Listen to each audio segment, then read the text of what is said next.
12월 1주차 데일리 테스트입니다. 자, 오늘은 개념 완성의 마지막 내용이 됩니다. 저희 6단원의 시작인 대한민국 정부 수립부터 해서 통일까지 모든 내용을 좀 마무리를 지어보도록 하겠습니다. 저희 지금 개념 완성 강의가 이제 종강이 되었고, 이제 이번 주 화요일부터 필기노트 강의가 시작이 되겠습니다. 그래서 여러분들 개념 완성 강의 잘 마무리를 하시고요. 마지막에 남아있는 기말고사가 들어있습니다. 우리가 기말고사 또는 월간 모의고사 두 번째 내용이었죠. 이거 꼭 다운로드 받아서 풀어보시고 여러분들 점수도 카페에다 공유해 주시면 감사하겠습니다. 그러면 11월 29일 월요일 문제부터 들어가 보도록 하죠. 1번 일제 폐명에 앞서 국내에서 김도봉이 조선 독립동맹을 결성했다. 틀렸죠? 국내에서 만들어진 거는 김도봉이 아니라 여운형이 1944년에 만든 조선 건국동맹이 됩니다. 이게 나중에 건준이가 되는 거죠. 김도봉은 이미 이전에 42년에 예난에서 조선 독립동맹을 결성했었습니다. 2번 2차 미소공동위원회에서 인구비례에 따른 총선거 실시가 결정됐다라고 하는데 일단 X죠. 이 내용은 어디서 정해진 거냐면 유엔 총회에서 정해졌습니다. 3번 이승만 정부는 유상의 유상 농지개혁법 제정한 거 맞죠? 반대로 북한은 무상의 무상 몰수의 무상 분배 우리랑 완전 다릅니다. 남한만의 단독 선거 실시 움직임이 보이자 김구는 38선에서 남북 협상을 개최했다. 38도선을 넘어가 평양에서 남북 협상을 개최하였지 38선에서 하진 않았습니다. 이승만의 장업 발언으로 인해서 좌우업자위원회가 조직됐죠. 1차 미소공이 결렬되고 이승만이 정업 발언한 다음에 좌우업자위원회 조직됩니다. 6번 해방 이후 조선 건국동맹을 개편하여 조직된 단체입니다. 이거는 조선 건국준비위원회라고 쓰고요. 우리는 줄여서 건준 또는 건준위 이렇게 부릅니다. 좌우업자위원회는 토지개혁 등의 내용이 포함된 좌우업자 출원칙이 되겠죠. 그럼 좌우업자 출원칙의 내용을 좀 볼까요? 좌우업자 출원칙은 네 가지 정도를 표현하는데 일단 삼상 결정대로 따라 민주주의 정부를 수립해달라라고 얘기합니다. 그 말은 뭐냐면 우리나라의 통일된 정부를 수립하고 싶다라는 뜻이기 때문에 이들은 통일정부를 수립을 위해서는 미소공동위원회를 빠른 재개해달라라고 요청합니다. 우린 그걸 속개라고 표현할 거고요. 미군정 기간에 하지 못했던 친일파 청산해달라라고 주장하고 만약에 나라의 정부 수립한다면 토지개혁 꼭 해주세요라고 주장합니다. 이들의 토지개혁은 아주 이상적인 국가상을 얘기한다 그랬죠? 유상으로 매입한 다음 무상으로 분배한다. 이렇게 기억하시면 되겠습니다. 8번 무슨 사건으로 제주도 4개 선거구 2개 선거가 못됐다. 이거는 제주 4.3 사건이 되겠죠? 이승만 정부는 친일파 청산을 위해 무슨 위원회를 구성했다. 법을 만들어서 반민족 행위자 처벌법 그걸 통해 반민족 행위자 특별 처벌위원회. 그래서 우리는 반민특위라고 불렀었죠. 10번 6.25 전쟁 중 국군과 유엔군의 무슨 작전으로 서울을 9월 28일 날 수복한다. 그게 9월 15일 인천 상륙작전 이렇게 표현할 수 있겠습니다. 11번 지금 38도선을 베고 쓰러질지언정 단독 정부 세우는 데는 가담하지 않겠다. 이게 김구가 남북협상 가기 전에 발표했던 내용이 될 거고요. 12번 볼까요? 미소공동위원회 속해 친일파를 청산하게 해달라. 이거 위에서 봤던 좌우합작 7원칙이 됩니다. 우리는 남쪽만이라도 정부를 조직해야 될 것이다. 저게 남한만의 단독 선거를 얘기한 거라서 이게 이승만의 정읍 발언이 되겠습니다. 14번 보시면 제일 중요한 게 이거죠. 우리는 일시적 과도기에 있어서 질서를 유지하기 위한 단체이다. 과도기, 정부를 수립하기 전에 우리나라의 나라를 만들기 전에 우리는 되게 애매한 그 과도기적인 상황에서 치안권을 행정권을 넘겨받아서 질서 유지하는 단체이다. 이 단체가 조선 건국준비위원회다라고 말씀드렸습니다. 중요합니다.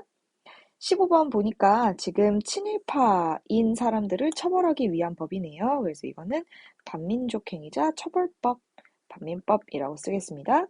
16번 요 내용은 우리 3정보까지만 갖고 그거를 산 사람들은 5년 동안 얼마를 내서 살 수 있다라는 내용, 요거 농지개혁법이 되겠습니다.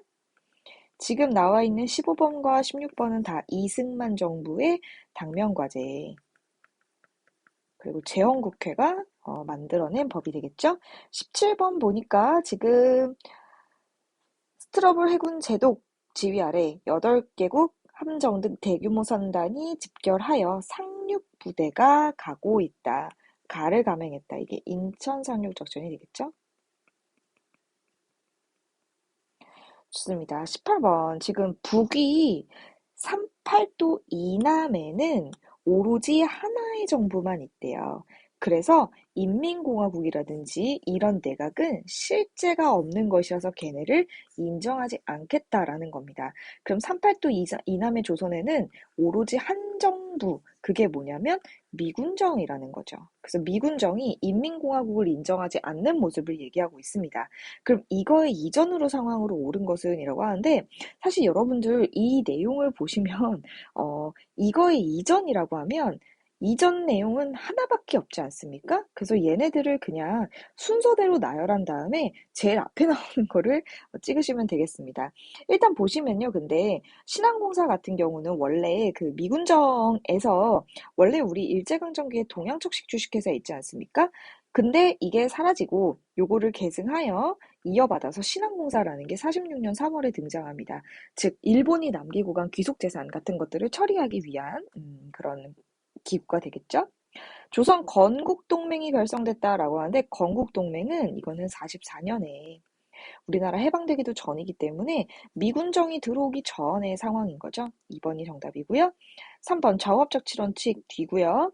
그래서 미군정이 얘네 지원하지 않습니까? 그쵸? 유엔 한국 임시위원단에 설치됐다. 이거는 예부 3번보다도 뒤니까 틀렸습니다. 정답은 2번이네요. 다음 강령을 발표한 조직, 제가 아까 이 단체는 건준이라고 표현했죠. 그럼 건국동맹을 개편했다. 요게 정답이고요. 조선의용군이 있는 그 단체는 조선 독립동맹이 될 겁니다.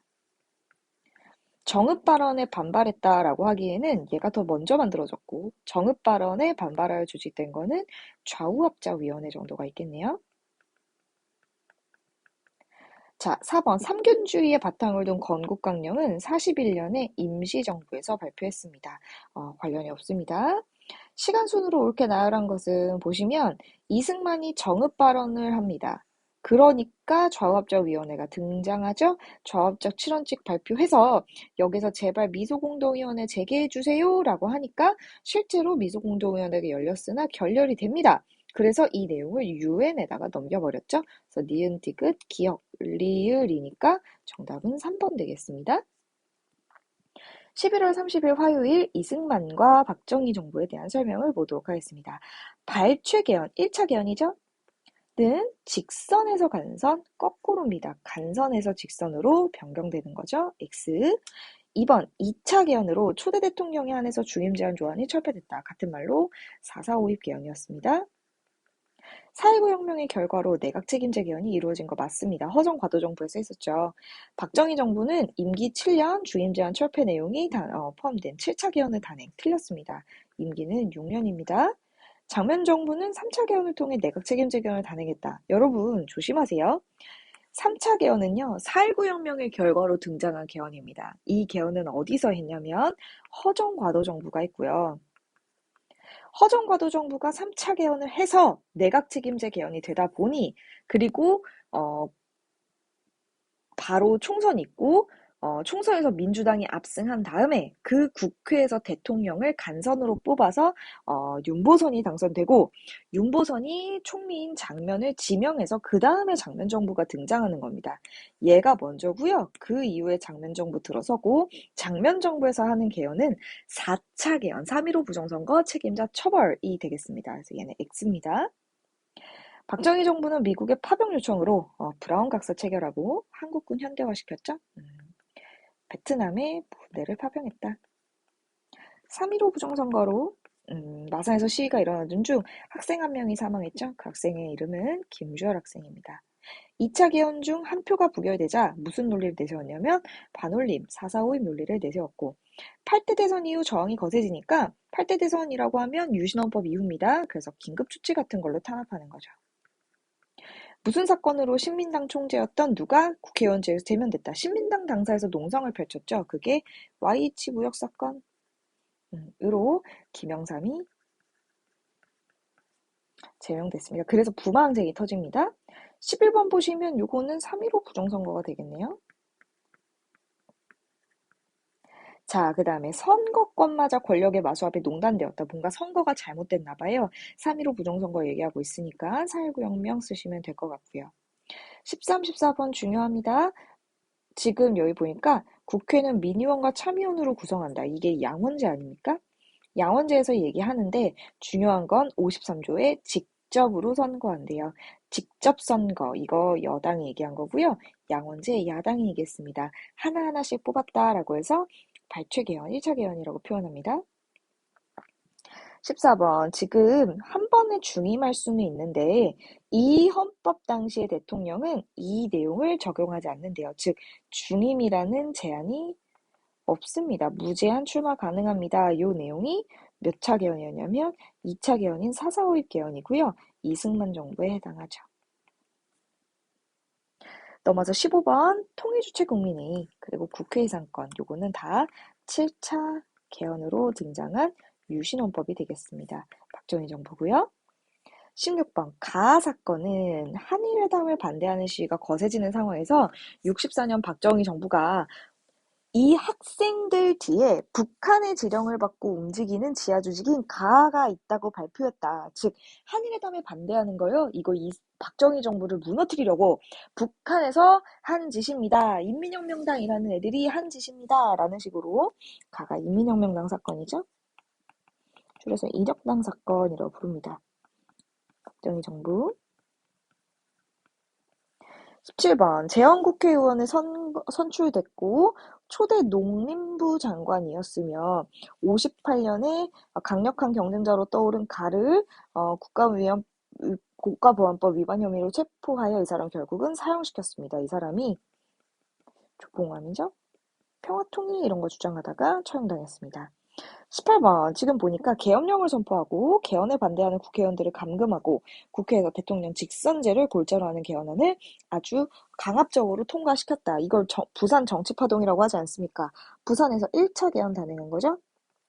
그러면 1차 개헌 이후에 일어난 사실로 옳지 않은 것이라고 되어 있는데 부통령 선거에서 장면이 당선된 건 3대 대선이고 3대 대선은 56년입니다.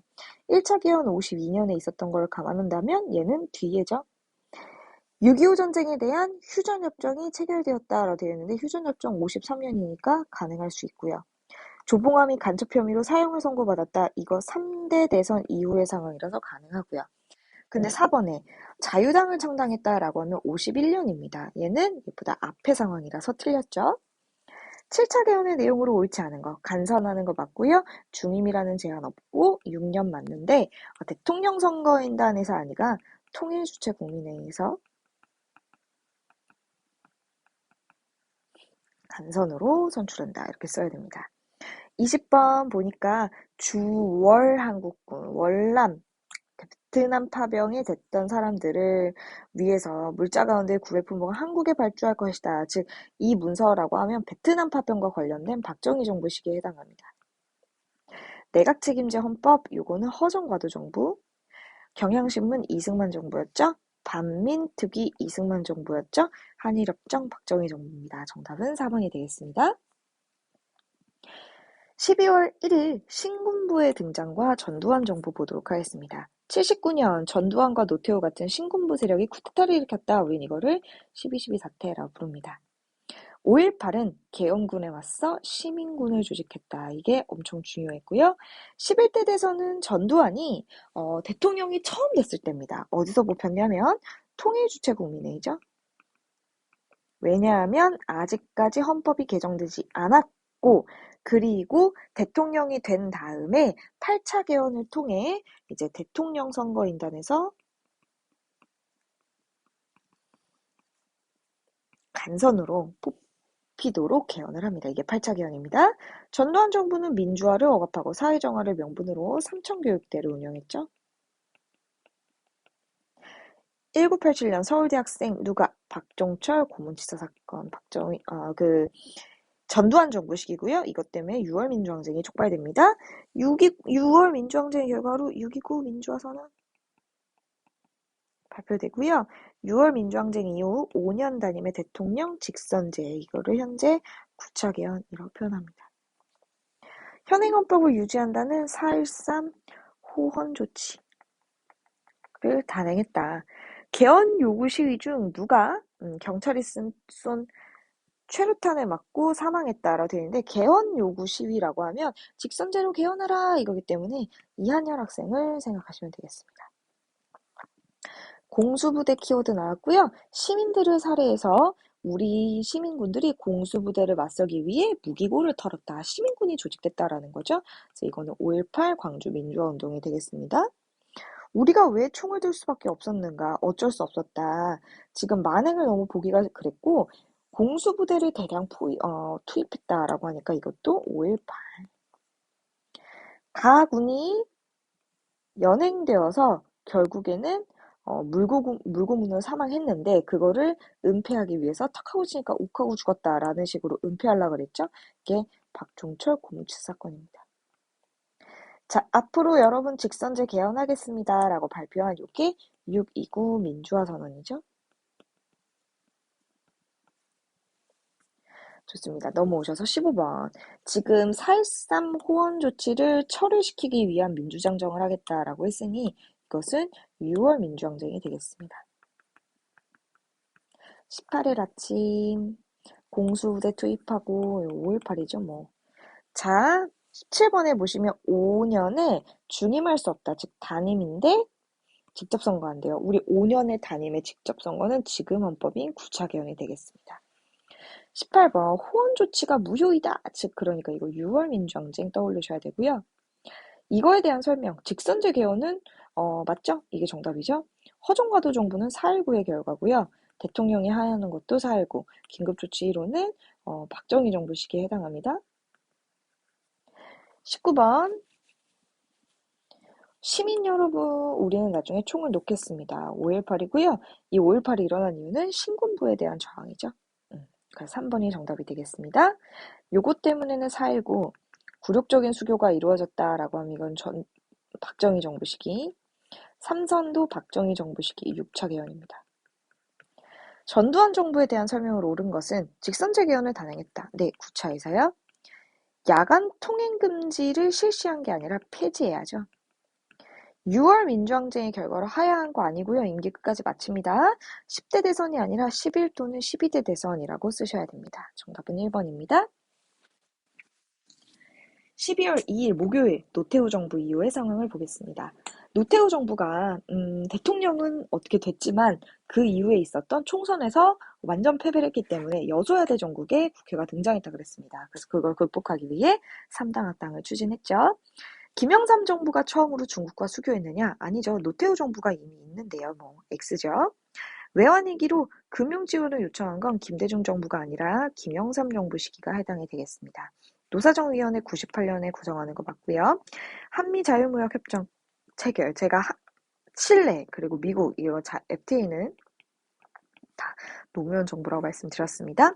역사 바로 세우기 사업 김영삼 정부입니다. 그래서 총독부 법을 없애버리죠. 지방자치제 전면 시행도 김영삼 정부.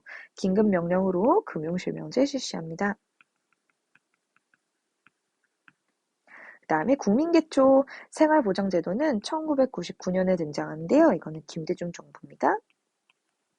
10번 5.18 민주화운동의 진상규명을 위한 청문회. 이 내용이 5공화국에 대해서 청문회를 개최했던 내용이 되겠습니다. 그럼 이거는 노태우 정부 시기에 해당하죠. 그래서 3당 합당을 추진하는 거고요.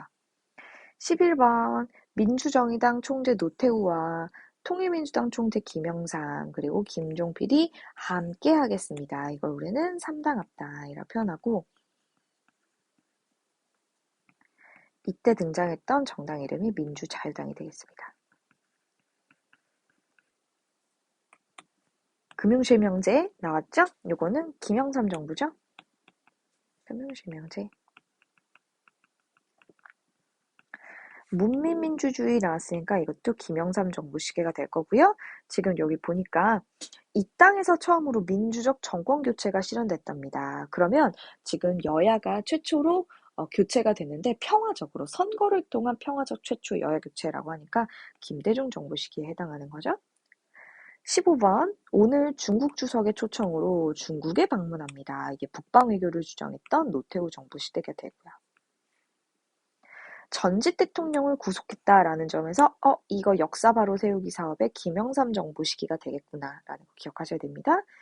17번 종석총독부 건물을 철거한다. 이것도 김영삼 정부 시기에 해당하죠. 가나다라 헌법의 내용으로 옳은 것은 1번 대통령의 임기는 7년 단임제 1차 개헌에서 7년입니까? 아니죠. 대통령의 임기는 4년이었을 거고요. 중임도 가능합니다. 3차 개헌 의원내각제를 통해서 민의원과 차임원의 양원제 국회를 운영했다라고 되어 있는데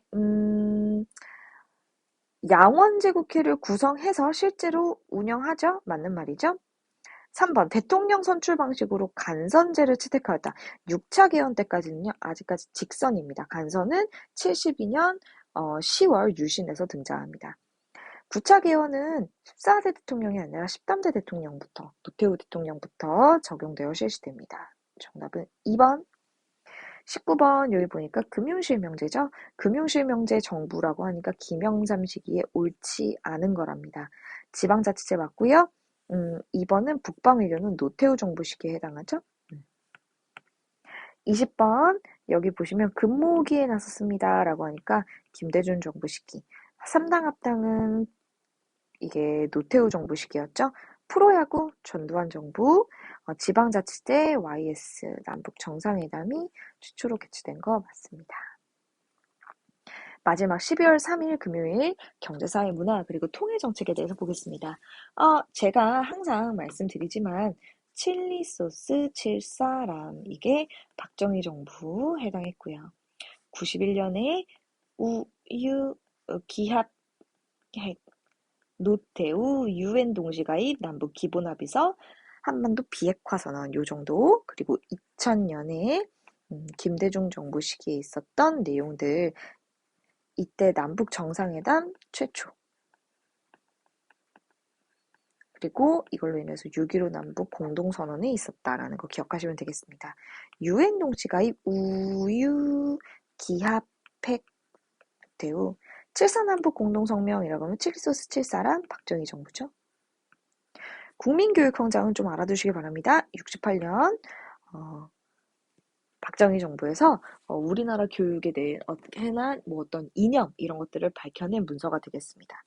14남북 공동선언은 우리 2000년은 6.15라면 2007년 노무현 정부 시기에 발표됐던 문서가 되겠습니다. 개성공단 건설에 합의했던 건 김대중 정부. 경부고속도로 70년이니까 박정희 정부. 기합 노태우죠. 우유 기합핵. 수출 100억 달러 77년입니다. 박정희 정부고요. 해로관광 98년이죠. 이거는 김대중 정부. 남북조절위원회를 설치하여 통일 방안을 논의했다. 칠리소스 좀 짜요? 조절하세요. 이거 박정희 정부였죠. 좋습니다. 11번. 지금 중화공업을 계속해내서 건설해내고 있습니다. 라고 되어 있으니까 이 정부는 박정희 정부 되겠습니다. 그리고 전태일이 분신 자살을 기도했다라고 하니까 70년에 있었던 사건이죠. 이 정부는 박정희 정부가 되겠습니다. 자, 긴급명령을 심의할 건데 실명으로만 이루어집니다. 김영삼 정부가 될 거고요. IMF의 유동성 조절 자금을 지원해달라고 요청해놨답니다. 즉 우리나라 말로 표현하면 IMF가 터졌다라는 거니까 이거는 김영삼 정부 시기에 해당하는 거네요. 15번 지금 여기서 여러분들 키워드 잡으셔야 되는 거 평화 민족적 대단결 자주 평화 민족적 대단결 자평민 칠리소스 7사람 7사남북 공동성명 박정희 정부 시기에 해당합니다. 자, 여기 보니까 체제를 인정하고 존중한대요. 그리고 무력을 사용하지 않는다. 불가침으로 되어 있는데요. 저희 화해, 협력, 교류협력, 불가침 이런 것들 얘기했던 게 바로 노태우 정부 시기에 남북 기본합의서가 되겠습니다. 17번에 제일 중요한 건 연합제와 연방제 그리고 앞으로 남 이산가족 상봉을 하자 이런 내용이었죠. 이건 김대중 정부에 해당합니다. 18번 무상원조. 근데 한국과 일본과의 관련된 내용이니까 이거 한일 협정으로 한일 국교 정상화에 대한 설명 아닐까라고 하면 박정희 정부가 되고요. 포항제철소 1기 설비가 준공되었다. 우리 포항제철이 68년에 만들어지고 73년에 제대로 처음으로 가동이 됐다라는 거니까 다 박정희 정부 시기에 해당한 내용이 되겠습니다. 3조 5항은 80년대 말 전두환 정부, 자유무역협정 처음 체결한 거 다 노무현 정부라고 했을 거고요. 경제개발 5개년 계획안을 약간 낚이시는 분들이 계신데 이걸 처음으로 마련한 거는 장면 내각이 됩니다. 그걸 수정으로 해서 시행한 게 박정희 정부죠. 정답 2번입니다. 19번 가와나 사이 시기 3조 호황하면 전두환이고요. 외환위기로 IMF가 터졌다라고 하면 김영삼 정부입니다. 자, 3차 경제개발 계획이라고 하면 72년 박정희 정부가 될 거고요. 칠레와 자유무역협정, 이거는 이제 2004년에 노무현 정부가 되겠죠. OECD 가입 김영삼 96년 맞고요. 그러고 나서 97년에 IMF 터집니다. 3번이 정답. 개성공단 건설을 통해 남북 간의 경제 교류가 이어졌다라고 하는데 이거는 김대중 정부의 남북 정상회담 의 결과로 이제 추진된 게 되겠습니다. 20번 이유락 정보부장이 나의 뜻에 따라서 평양을 방문할 역사적인 성명. 우리 서울과 평양에서 동시에 발표된 통일에 대한 3대 원칙을 담은 칠리소스, 칠사람, 칠사 남북 공동 성명 이렇게 표현합니다. 이거 발표된 정부는 박정희고요. 이산가족 상봉은 제가 난데없이만 전두환 정부라고 했고요. 개성공단 사업이 본격적으로 추진되는 거는 김대중 정부 시기에 처음 만들어서 노무현 정부 시기에 이제 완성이 됩니다. 금강호를 통한 금강산 관광이 시작되었다. 이거 금강호라고 하면 해로 관광이죠. 98년 김대중 정부가 될 거고요. 이산가족 상봉을 위한 적시회담이 71년에 예비회담이 열립니다. 그래서 요걸로 이제 이산가족 상봉을 하려고 했는데 일단 박정희 정부 시기에는 안 되고 이제 전두환 시기 가서 추진을 하게 된 거죠. 좋습니다. 자, 이렇게 해서 우리 개념 완성을 배우시면서요. 그 다음 주에 매주 저희가 이 데일리 테스트를 좀 받습니다. 저희 필기노트 강의에서도 데일리 테스트 계속 진행이 될 거니까 여러분들 잊지 마시고 카페 들어오셔서 항상 다운로드 받으시고 그리고 또 하나 당부드리고 싶은 건 여러분들이 이제 저희 카페에 일주일간의 플래너를 올려주시는데요. 플래너 올려주실 때 하루하루 거를 아침마다 계획하지 마시고 전체적으로 일주일 것들을 월요일날 아니면 그 전주 일요일날 미리 계획하시고 그 전체적인 내용을 일주일 동안 여러분들이 계획한 대로 하셨는지 그거를 차근차근 체크하시면서 한 건 했다, 못한 건 못했다 이렇게 표시하시면서 가시길 바랍니다. 아시겠죠? 좋습니다. 자, 그럼 저희는 이제 화요일날 필기노트 강의에서 뵙도록 하겠습니다. 수고하셨습니다.